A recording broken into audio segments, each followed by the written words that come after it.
జయ ఎర్రచీర కట్టుకొని మల్లెపూలు పెట్టుకొని వెళ్ళింది. ఇదే నిజం అని ప్రభావతి చెప్తూ ఉంటే, లేదు నువ్వు అబద్ధం చెప్తున్నావు అని చామంతి వాదిస్తూ ఉంటుంది. అసలు అబద్ధమని నువ్వెలా చెప్పగలవు అని నిష వాదిస్తూ ఉంటే, ఎందుకంటే ఈ జయ 15 రోజుల క్రితమే ఈ విజయ్ జయని పుట్టింటికి పంపించేశారు. మరి పుట్టింట్లో ఉన్న జయ ఎర్రచీర కట్టుకొని మల్లెపూలు పెట్టుకొని రావటం ఈ ప్రభావతి ఎలా చూస్తుంది? కాబట్టి ఈవిడ చెప్పిందంతా అబద్ధాలే అని మీకు కూడా అర్థమవుతుంది కదా యువరానర్. ఈ ప్రభావతి సీరియళ్ళకి ప్రలోభపడి అబద్ధపు సాక్ష్యం చెప్తోంది. కాబట్టి వీళ్ళిద్దరినీ కూడా కౌన్సిలింగ్ సెంటర్కి పంపించి కలిసి ఉండేలా కౌన్సిలింగ్ ఇప్పించవలసిందిగా కోరుతున్నాను. జయ చాలా మంచిది. భర్తకి ఎదురు చెప్పకూడదన్న ఒకే ఒక కారణంగా జయ నోరు విప్పకుండా తను ఏ తప్పు చేయలేదని గట్టిగా కూడా చెప్పలేకపోతోంది. వీళ్ళిద్దరి మధ్య చాలా ప్రేమ ఉంది. కాబట్టి వీళ్ళని కౌన్సిలింగ్కి పంపించి కలిసి ఉండేలా చేయమని కోరుకుంటున్నాను అని, ఇది అబద్ధపు సాక్ష్యంగా పరిగణలోనికి తీసుకోండి అని చామంతి తన వాదన్ని ముగించేస్తుంది. లేదు యువరానర్, ఈ ప్రభావతి అబద్ధపు సాక్ష్యమే చెప్పిందనుకోండి, కానీ ఈ జయ మంచిది కాదు, అక్రమ సంబంధం పెట్టుకుందని నా దగ్గర మరొక గట్టి సాక్ష్యం ఉంది, నేను ఆధారాన్ని చూపిస్తాను అని నిష చెప్తూ ఉంటుంది. ఇక ఇంటి దగ్గర రోజా అక్కడ ఏం జరుగుతుంటోంది అత్తయ్య, ఈ చామంతి ఓడిపోతుందా అని అడగటంతో, నేను చెప్పిన ఐడియాలతో నిష ఖచ్చితంగా గెలుస్తుంది అని రమాదేవి చెప్తుంది. మనం కూడా అక్కడికి వెళ్ళి ఉంటే బాగుండేది అత్తయ్య, ఆ చామంతి వాడిపోయిన ముఖాన్ని చూసి ఉండేవాళ్ళం అని రోజా అనడంతో, ఇప్పుడేమవుతుంది, అది వాడిపోయిన ముఖంతోనే ఇంటికి తిరిగి వస్తుంది, అప్పుడు చూస్తాం కదా అని రమాదేవి చాలా సంతోషంగా చెప్తూ ఉంటుంది. అప్పుడే నిషా ఒక ఫోటోని జడ్జి చేతికి ఇస్తుంది.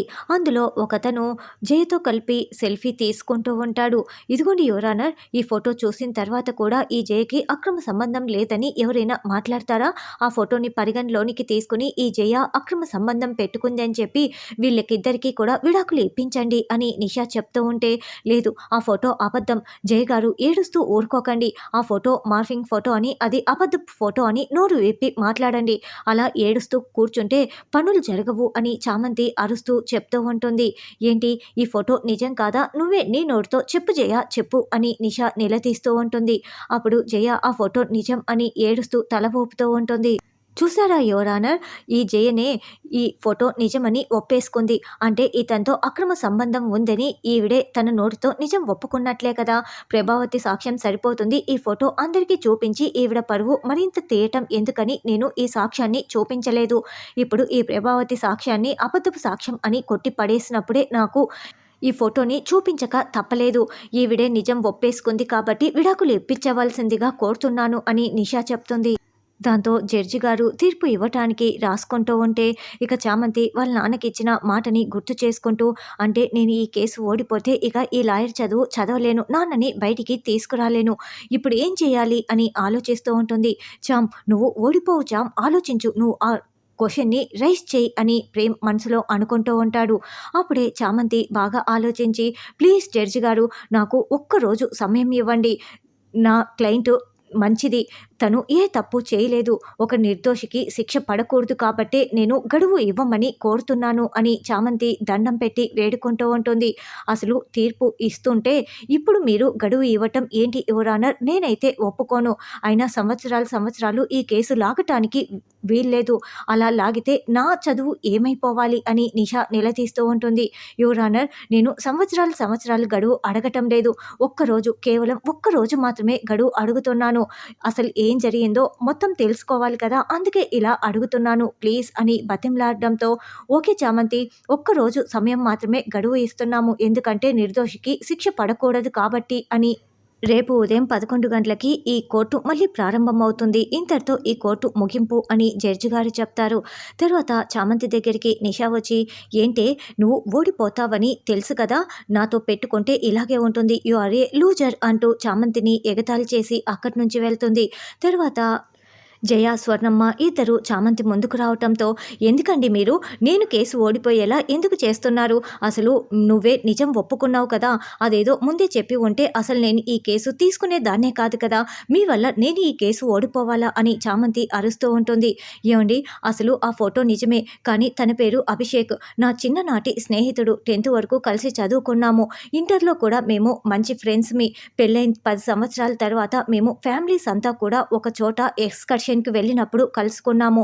అభిషేక్ నాతో బాగా మాట్లాడుతూ ఉంటాడు, చాలా మంచివాడు, నాతో కలిశాడు కదా అని చెప్పి నవ్వుతూ సెల్ఫీ తీస్తున్నప్పుడే ఆ ఫోటోని తీసింది కూడా మా ఆయనే. అసలు అక్కడ జరిగిన విషయం మొత్తం కూడా మా ఆయనకి తెలుసు. కానీ మా ఆయన నాకు అక్రమ సంబంధం అంటగట్టి నన్ను ఎందుకు ఇలా ఏడిపిస్తున్నాడో నాకు అర్థం కాని పరిస్థితి అని ఆవిడ ఏడుస్తూ చెప్తుంది. అయితే అభిషేక్ చాలా మంచివాడు. అయితే అభిషేక్ వచ్చి సాక్ష్యం చెప్పాడనుకో, ఇప్పుడు ఈ కేసు మనం గెలిచినట్లే.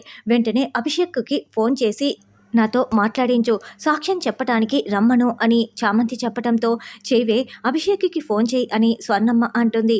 వెంటనే జయ అభిషేక్కి కాల్ చేసి, అభిషేక్ నేను జయన్ మాట్లాడుతున్నాను, మా లాయర్ గారు నీతో మాట్లాడతారంట అని ఫోనుని చామంతి చేతికి ఇస్తుంది. హలో అభిషేక్, నేను లాయర్ చామంతిని అని జరిగిన సంఘటన మొత్తం కూడా చామంతి వివరించి, నువ్వు కోర్టుకు వచ్చి సాక్ష్యం చెప్పాలి, జయన్ కాపాడాలి అని చెప్పడంతో, అయ్యో మేడం, నేను ఇలాంటి కేసులకి వచ్చి సాక్ష్యం చెప్తే అనవసరంగా నేను ఇరుక్కుపోతాను, నా వైఫ్ అసలే సెన్సిటివ్, ఇప్పుడు నేను వచ్చి సాక్ష్యం చెప్పాననుకో నన్ను అనుమానించటం మొదలు పెడుతుంది, కాబట్టి నేను వచ్చి సాక్ష్యం చెప్పలేను, ప్లీజ్ నన్ను వదిలేయండి అని అభిషేక్ అంటాడు. అది కాదండి అని చామంతి బతిమలాడుతున్నా కూడా, నన్ను ఇటువంటి విషయాల్లో అసలు ఇన్వాల్వ్ చేయకండి అని ఫోన్ పెట్టేస్తాడు. అభిషేక్ చేతులు ఎత్తేశాడు, అన్ని దారులు మోసుకుపోయాయి, చూస్తున్నారు కదా అని చామంతి అంటుంది.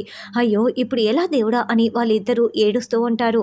సరే ఆ ఫోటో తీసి ఎన్ని రోజులైందని చామంతి అడగటంతో 6 నెలలని జయ చెప్తుంది. 6 నెలలయ్యిందా, సరే మీరిద్దరూ ఇంటికి వెళ్ళండి, ఏదైనా అవసరమైతే నేను ఫోన్ చేస్తాను అని చామంతి చెప్తుంది. తర్వాత ప్రేమ్ చామ్ దగ్గరికి వచ్చి, చామ్ నీతో మాట్లాడాలి అని అంటుంటే, నాతో ఏమీ మాట్లాడిన అవసరం లేదు బాబుగారు, నన్ను వదిలేయండి అని చామంతి అంటుంది. నేను కేసు గురించే మాట్లాడాలి అని ప్రేమ్ ఎంత చెప్తున్నా కూడా, నన్ను వదిలేయండి అంటూ చామ్ వెళ్ళిపోతుంది. చామ్ నువ్వు ఇలా వెళ్ళిపోతే నిన్ను కేసులో నేను ఎలా గెలిపించేది అని ప్రేమ్ ఆలోచిస్తూ ఉంటాడు. ఇంటికి వచ్చిన తర్వాత నిషా రమాదేవికి రోజాకి అక్కడ జరిగిన విషయం మొత్తం చెప్పేస్తుంది. ఇక మీరేమీ భయపడకండి ఆంటీ, నేనే గెలిచేది అని నిషా అంటే, థ్యాంక్ యూ సిస్టర్, నువ్వు ఆ చామంతిని ఓడిస్తున్నందుకు అని రోజా చాలా సంతోషపడుతూ ఉంటుంది. అయ్యో చామంతి కేసు ఓడిపోతే ఎలా, దాని చదువు సాగడం ఎలా అని చంద్రిక ఇదంతా విని టెన్షన్ పడుతూ ఉంటుంది. అప్పుడే చామంతి బ్యాగ్ తగిలించుకొని ఇంటికి చాలా బాధపడుతూ రావటంతో, అదిగోండి అత్తయ్య వచ్చింది మన పని మనిషి, ఇప్పుడు మా అత్తయ్య గారి కాళ్ళు పట్టుకొని క్షమించమని 2 లెంపకాయలు వేసేసుకో సరిపోతుంది, నీ టాలెంటు ఏమీ లేదని మామయ్య గారిని పిలిచి చెప్పేస్తాము, ఎలాగూ నువ్వు ఓడిపోయేది ఖాయం కదా, ఇప్పుడు నీ ముఖం చూస్తుంటేనే అర్థమవుతుంది ఎలాగూ ఓడిపోయావు కదా అని రోజా అంటుంది. చూడండి రోజమ్మ గారు, నాకు అమ్మగారి కాళ్ళు పట్టుకోవటంలో ఎలాంటి నామోషి లేదు, అయినా కూడా కేసు అన్న తర్వాత వాదోపవాదాలు సహజం, అయినా ఇంకా తీర్పు రాలేదు, నేను ఓడిపోతానని మీకు చెప్పలేదు కదా, నేను ఖచ్చితంగా గెలిచే తీరుతాను. చూడు నిసమ్మ, నువ్వు చాలా పెద్ద లాయర్వి అవుతావు, నీకు ఇలాంటి కేసులు చాలా చిన్నవి, మీకు అసలు ఇలాంటి కేసులంటే లెక్కే లేదు కదా, అయినా చివరికి న్యాయమే గెలుస్తుంది, గెలిచిన తర్వాత మాట్లాడండి ఏదైనా అని చామంతి వార్నింగ్ ఇచ్చి వెళ్తుంది. రమాదేవి, నిషా, రోజా ముగ్గురు మండిపడుతూ ఉంటారు.